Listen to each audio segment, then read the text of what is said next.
Hello and welcome to India Business Hour. I'm Ashmit Kumar and here are the headlines that we're tracking this evening. India and the United States likely to sign an interim trade deal within the next 2 days to avoid additional 26% tariff from the 9th of July. Sources say agri and dairy sectors will not be opened completely, but limited access is likely. India and the US all set to bolster defense partnership with a new 10-year framework, says the Pentagon. Defense Minister Rajnath Singh urges US counterparts Pete Hegseth to expedite delivery of engines to power the Tejas light combat aircraft. India's Defence Acquisition Council clears 10 proposals worth over 1 lakh crore rupees to buy military equipment. The proposals include surface-to-air missiles, armoured recovery vehicles, electronic warfare systems, among others. As hundreds of Chinese technicians exit the Apple supply chain and electronics manufacturing units, government sources say companies must determine the best way to retain and manage talent. China has not announced any formal restrictions, even as it tightens the tap on talent and tech. India's sunrise sectors like biotech, deep tech and defense likely to benefit from the newly announced 1 lakh crore rupee fund for research and development, says the Union Secretary for Science and Technology. Promises 20,000 crore rupees allocation this fiscal, wants the private sector to put in 50% of the project cost to have some skin in the game. 2 days after imposing a fuel ban on old vehicles, Delhi government makes a U-turn, cites tech challenges and says that the ban is not feasible following public outrage over the proposed ban. Maruti Suzuki asked the government to spare small cars from the new fuel efficiency rules, but most other car makers want the rules to stay. Sources say that government is considering if small cars need separate rules. The International Olympic Committee invites bids to broadcast the 2028 Los Angeles Olympics in the Indian subcontinent before the 13th of August. With T20 cricket set to debut in the LA Games, IOC is expecting strong interest among broadcasters in the region. The CEO of Adani Airports declares the company is eliminating middlemen from the lounge business. This comes a day after airport service provider Dreamfolks accused 2 major airport operators of pressurizing its clients.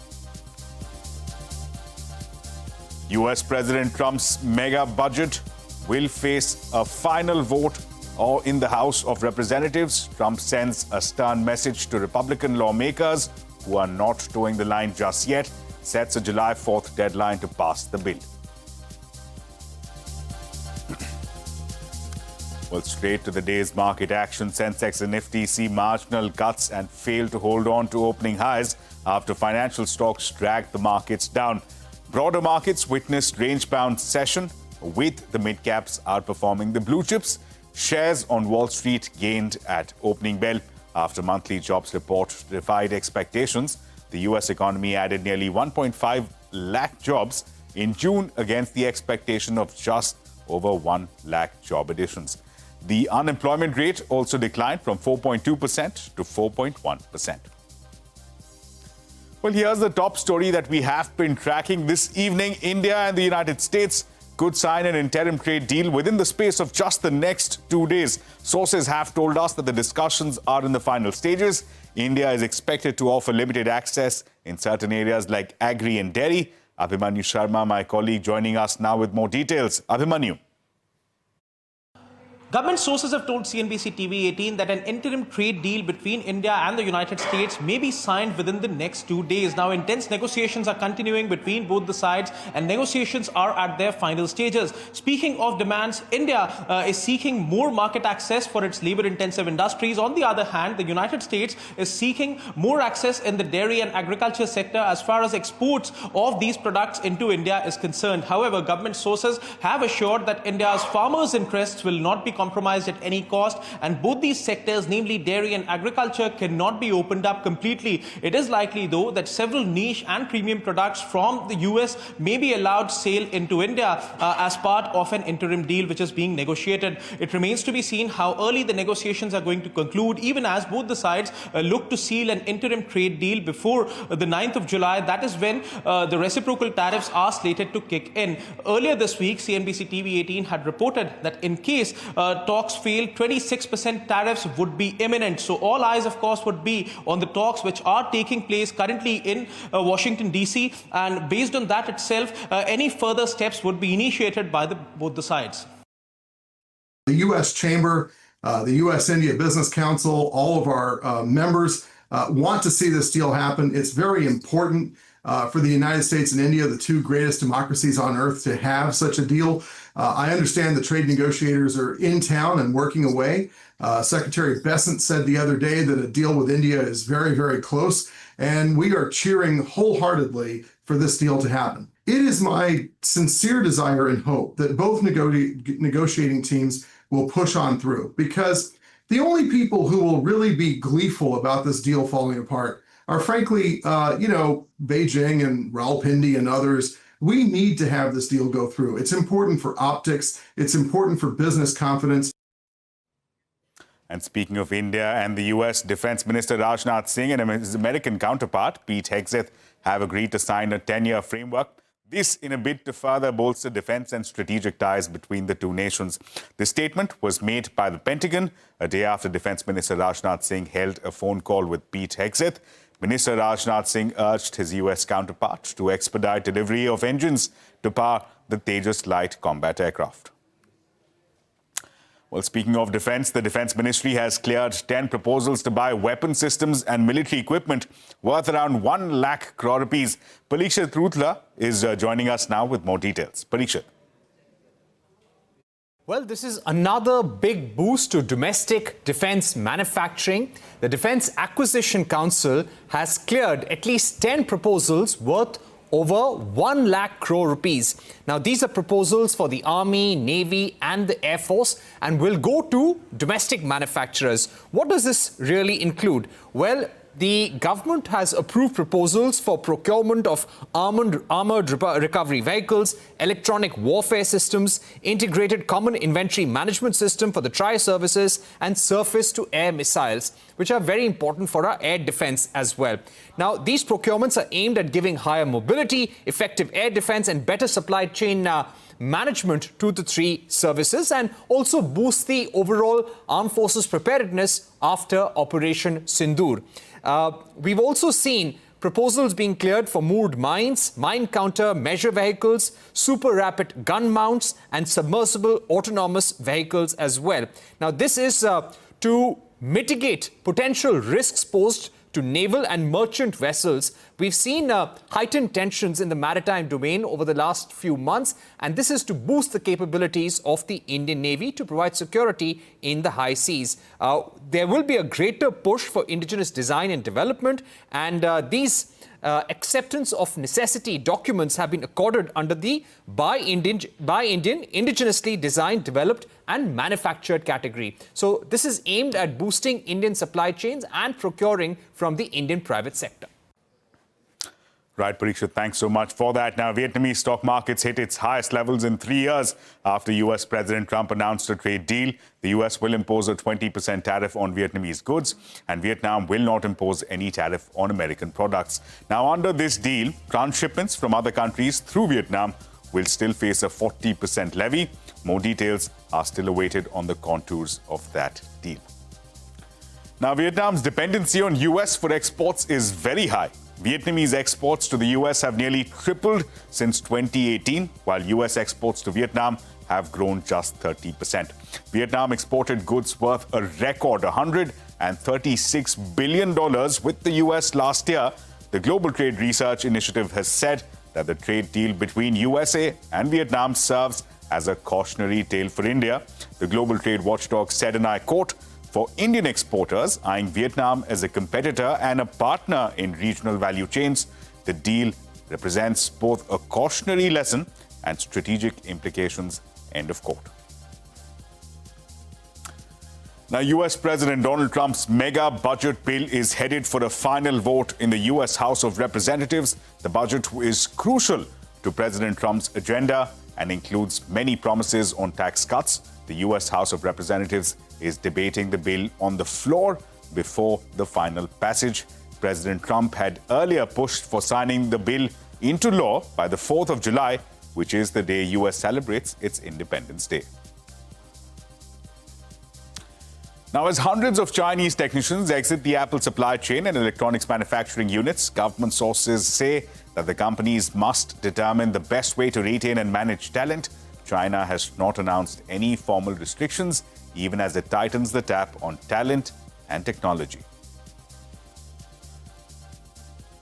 India's sunrise sectors like biotech, deep tech and defense likely to benefit from newly announced 1 lakh crore rupee fund for research and development. This coming in from the Union Secretary for Science and Technology, speaking exclusively to CNBC TV 18. Abhay Karadnikar promised 20,000 crore rupee allocation this fiscal. He also wants the private sector to put in 50% of the project cost to have some skin in the game. So, the 1 lakh crore is the total corpus that, Honorable Finance Minister had made an announcement last year. In this year, 20,000 crore allocation has been done. The remaining, fund will be allocated in subsequent budgets, as we start deploying. The technology development should be really cutting edge and deep tech. This fund will not be used to subsidize the routine R&D of the private sector. So that is actually is very, very clear, because our objective is really to de-risk early investment where the private sector investment is not coming up. So we will not be using it to subsidize the routine R&D. So that is one sort of measure. The other measure is that we would also like the private sector, particularly the corporates, to also bring in some investments to the extent of maybe the 50% cost, 50% of the total cost of the project, so that, the corporates also have a skin in the game. In court corner, HDFC Bank CEO Shashidhar Jagdishan has approached the Supreme Court seeking to quash the FIR filed by Leelavati Medical Trust. As per reports, senior advocate Mukul Rohatgi has sought urgent listing of the matter in the Apex Court. The Supreme Court has agreed to list the case tomorrow. This comes just days after 3 judges from the Bombay High Court recused themselves from hearing this petition filed by the HDFC Bank CEO. Meanwhile, the Delhi High Court has restricted Patanjali Ad from running degrading advertisements against Dabur's Chyawanprash. The High Court allowed an interim injunction on Dabur's plea, which alleged Patanjali Ayurved's ad was disparaging towards Dabur's Chyawanprash specifically. And shares of Tata Power declined in trade this after the company was ordered to pay over $490 million in damages to Kleros Capital following a partial award by an arbitral tribunal under the Singapore International Arbitration Centre. The arbitration was initiated by Kleros in November of 2020. And shares of Nykaa declined more than 4% after a large block deal over 2% stake changed hands today. Sources have said that the total transaction is worth 1,200 crore rupees, with the floor price set at 200 rupees per share. Sources have also said that early investors Harinder Pal Singh Banga and Indra Banga are their likely sellers. An e-commerce player, Misho, has filed its IPO papers with SEBI via the confidential route. Sources say Misho has selected investment bankers, including JP Morgan and Morgan Stanley, as advisors for the initial public offering. The SoftBank-backed platform is planning to raise up to 4,250 crore rupees in primary markets through the IPO. The company is eyeing a public listing by around September to October this year. Now, 2 days after imposing a fuel ban on old vehicles, Delhi government has now made a U-turn. The government has cited technological challenges and has said that the ban is not feasible following the public outrage over the proposed ban. Shivani Bajaj has filed this report. Well, it seems like a major rollback on policy. The Delhi government has put on hold the fuel ban for end-of-life vehicles just 2 days after its implementation. The move comes amid widespread public backlash, technical failures and concerns over enforcement infrastructure.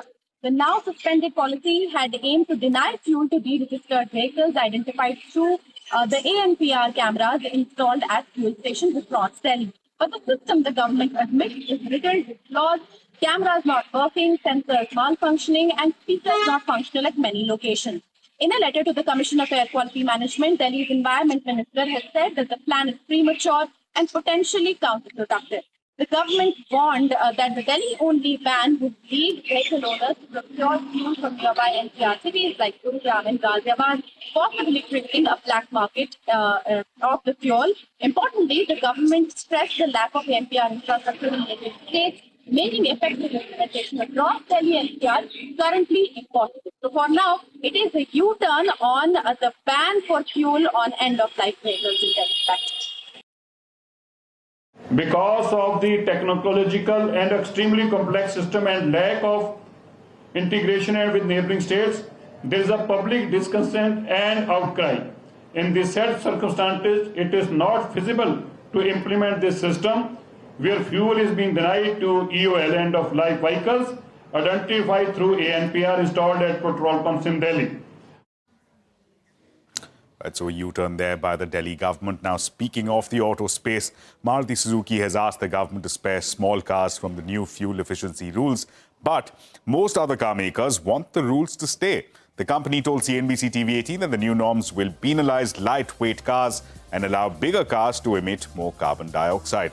Sources have told CNBC TV18 that Union Minister Nitin Gadkari met CEOs of top automotive companies yesterday and that the government is considering if the norms are needed for small cars under 1,000 kilograms. And coming up on India Business Hour, CEO of Adani Airports declares the company is eliminating middlemen from lounge business. This comes a day after airport service provider Dreamfolks accused two major airport operators of pressurizing its clients. More on that in just a bit. And you can also catch all CNBC TV18's news and updates on YouTube, Facebook, Instagram, X, and Jio Hotstar.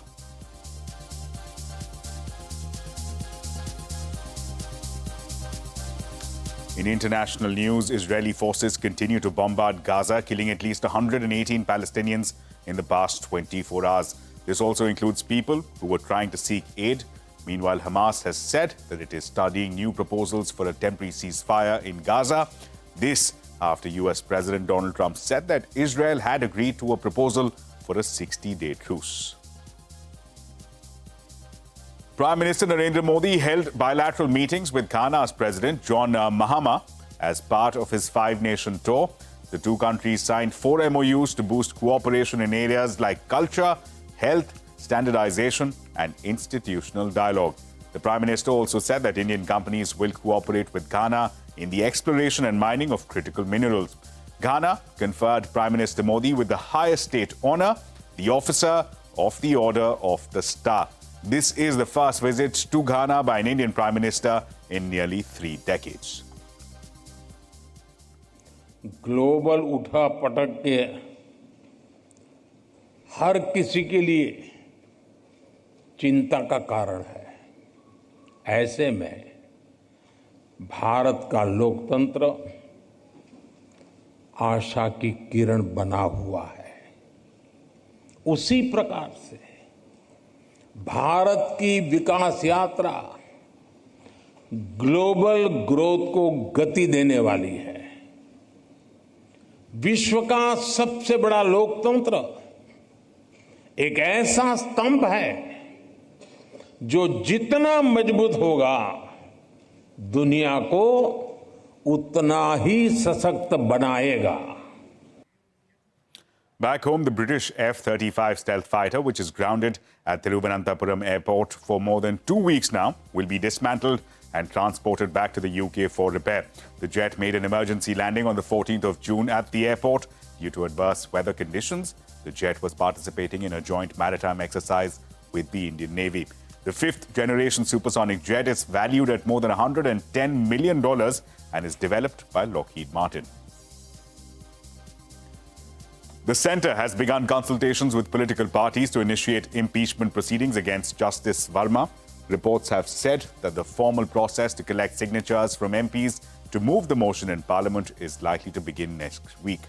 This comes after wads of currency notes were discovered at Justice Yashwant Verma's official residence when a fire broke out there on March 14th. The Supreme Court appointed panel that recommended the impeachment of Justice Verma.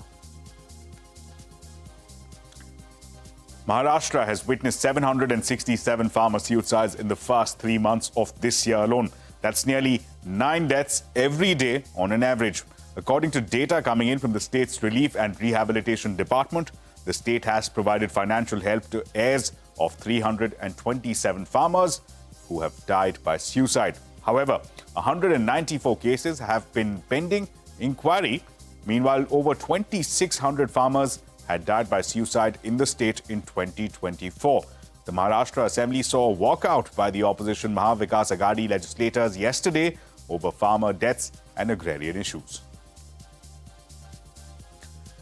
Now, the CEO of Adani Airports has declared that the company is eliminating middlemen from lounge business. Now, this comes just a day after airport service provider Dreamfolks had accused 2 major airport operators of pressurizing its clients. Shares of Dreamfolks continue to remain under pressure on the back of these developments. Madhya Mujawar is joining us now with more details. Madhya, take us through what Adani Airports has said. So Adani Airports CEO Arun Bansal has spoken about the airport's lounge business in a LinkedIn post. He said that passengers across India can now access lounges directly through Adani Airports platform in partnership with other lounge operators. He said this has been made possible by the innovation coming out of the group's in-house digital lab. Bansal said that the fintech revolution has eliminated the need for middlemen across sectors. In this case, he's referring to lounge access providers like Dreamfolks. He went on to say that in today's tech-led world, only companies willing to disrupt themselves will survive, the rest will disappear. Remember, this comes a day after Dreamfolks told CNBC TV 18 that it is being pressured by 2 large airport operators to exit the lounge business. They claim there's a coordinated campaign to damage their reputation and push them out of the market. For context, Dreamfolks is a lounge access aggregator. It offers lounge access not just at airports, but also at railway stations, highways, and even visa centers. Just to add some more context for our viewers, here's how the lounge ecosystem operates. The airport operator awards the lounge contract or runs it directly. The lounge operator manages day-to-day services. This could also be the airport operator itself. The access provider, like Dreamfolks, connects passengers to lounges via partnerships. There are payment gateways like Visa, MasterCard, and RuPay that enable transactions. And finally, banks and credit card issuers tie up with access providers like Dreamfolks to offer free entry to customers. So when Arun Bansal talks about eliminating middlemen, this means doing away with the lounge access providers like Dreamfolks. So in airport, where Adani is the airport operator, lounge operator, it will also be the lounge access provider. That's what we've picked up from Arun Bansal's LinkedIn post. Right, Madhya, thanks so much for that. Now, the International Olympic Committee has invited bids to broadcast the 2028 Los Angeles Olympics in the Indian subcontinent before the 13th of August. With T20 cricket set to debut in the LA Games, IOC is expecting strong interest among broadcasters in the region. Shireen Bhan spoke to a top IOC executive for more on the media rights. We're bringing into the sports program, after more a century of absence, the sport that the Indian population cherishes the most, cricket. I think we're really here in a place where this is a game changer for India, but it's also a game changer for the Olympic movement. So this is a win-win situation, and whoever is going to be the partner that will be our partner for the future will create history. Will create history not only in India but also across the world. What is the expectation in light of what you've seen with Paris 2024 and the numbers that we've just talked about, with the many milestones, the records that were achieved with Paris 2024, now with the inclusion of cricket? What's the expectation in terms of what the media rights value could possibly be? And also, has there been any conversation with Viacom 18? Have they expressed any interest in possible renewal? it will be a question, who is the best bidder that best responds to the criteria that I outlined earlier. In terms of value, we expect I cannot disclose, of course, any value that are confidential information, but the expectation that the amount will be a multiple of that amount. Any update on where things stand on India's aspiration of hosting the 2036 Games? Well, we've heard numerous times, the interest expressed by India, through various, I would say, level of government authorities about an interest in hosting the games in the future. We absolutely welcome this interest, and from a commercial standpoint, of course, this is great news for me. There's a process in place, and we'll I think all of us be following very, very carefully what that process leads to, and we absolutely welcome the interest of the Indian delegation here at Olympic House.